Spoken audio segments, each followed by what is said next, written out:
ওকে ওকে। আচ্ছা ভাই, আমরা হলে যে এখানে সবাই চাকরি করতে আসছি ভাই, সবাই চাকরি করে। এখন আমরা যদি এই চাচা যদি আমরা যদি ফোনটা চুরি করে নিয়ে যাই, চাচার মনটা কেমন হয়ে যাবে? এখন এর বেতনটা পাইছে, এর রিজেন দিয়ে যাইতেছে। এখন আমরা চাইতেছি যে তার সে যে মোবাইলটা চুরি করছে, আমাদের যে সিসি ক্যামেরার ফুটেজ সব আছে, আর তার সাথে যে ছিল সে স্বীকার করছে যে ফোনটা নিছে। জবানবন্দি আছে বলো। আর জবানবন্দি আছে, আর জবানবন্দি সবকিছুই আছে। তার সাথে যে ছিল সেও স্বীকার করছে।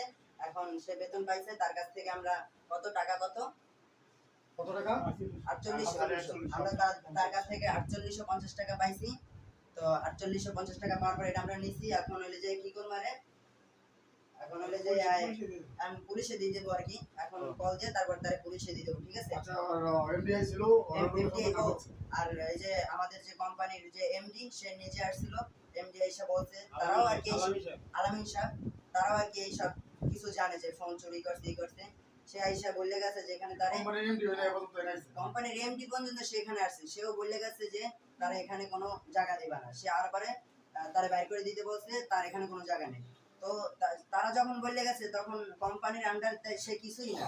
এখন আমাদের ফোনটা যে চুরি করছে আমরা ওইটা ব্যবস্থা করতেছি, আমরা ওইটা ব্যবস্থা করে তারপরে তারপরে সে যাইবো, আমাদের পথে আমরা থাকবো। ঠিক আছে, সবাই ভালো থাকেন, আল্লাহ হাফেজ। পরে কোনো ঝামেলা হইলে সবাই পাবেন ভিডিওটা।